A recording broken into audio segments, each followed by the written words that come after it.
Hello అండి, welcome back to my channel Godavari అమ్మాయి అరుణ.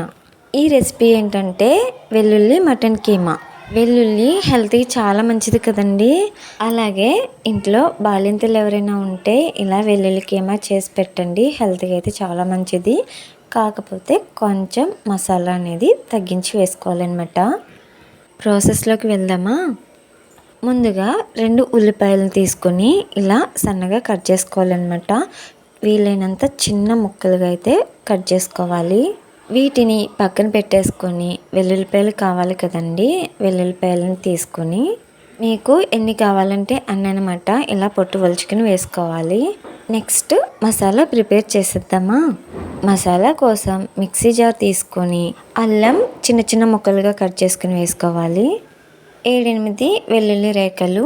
ఈ మసాలాలో గమనించవలసింది ఏంటంటే మటన్లో ఎప్పుడూ కూడా జీలకర్ర వేయకూడదండి. జీలకర్ర వేసినట్లయితే మటన్ బిగిసిపోతుందన్నమాట, త్వరగా ఉడకదు. అందుకని జీలకర్ర తప్పించి 2 స్పూన్ల ధనియాలు, దాల్చిన చెక్క, యాలకులు, లవంగాలు వీటిని మాత్రమే తీసుకొని ఇవన్నీ కూడా కొంచెం కొంచెం వాటర్ యాడ్ చేసుకుంటూ మెత్తగా మిక్సీ పట్టుకోవాలి.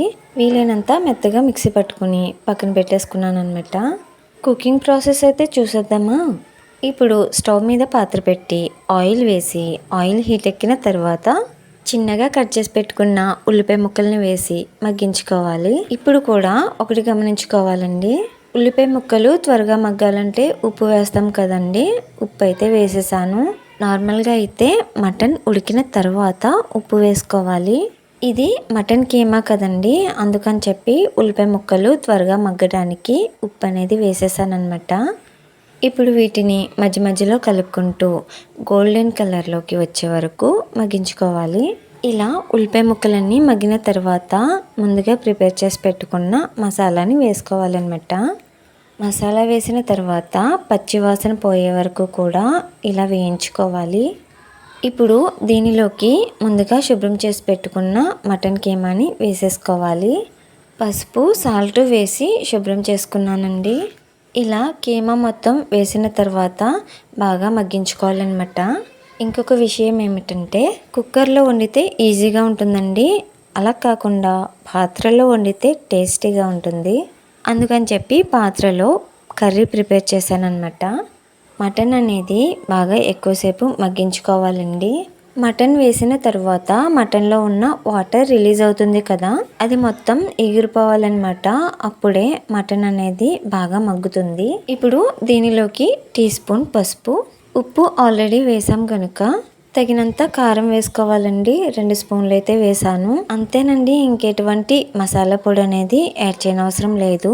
మనం ప్రిపేర్ చేసుకున్న మసాలా అనేది ఘాటు సరిపోతుందన్నమాట. ఇలా 1 నిమిషం పాటు కలుపుకుంటే మనం వేసుకున్న ఉప్పు, కారం, పసుపు ఇవన్నీ కూడా కీమాకి బాగా పడతాయి అన్నమాట. ఇప్పుడు దీనిలోకి గ్లాసు నీళ్లు వేసి ముందుగా ఒలిచిపెట్టుకున్న వెల్లుల్లి రేఖలు వేసి ఒకసారి మొత్తం అంతా కలిసేలా కలుపుకొని మూత పెట్టుకొని ఉడికించుకోవాలి.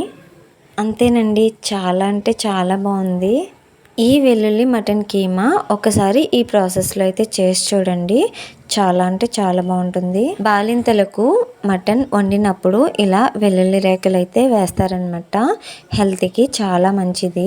చూసారు కదండి, వీడియో నచ్చితే లైక్ చేసి సబ్స్క్రైబ్ చేసుకొని మీ ఫ్యామిలీ మెంబర్స్కి షేర్ చేసి నా ఛానల్ని సపోర్ట్ చేసేయండి. Thanks for watching. Bye bye.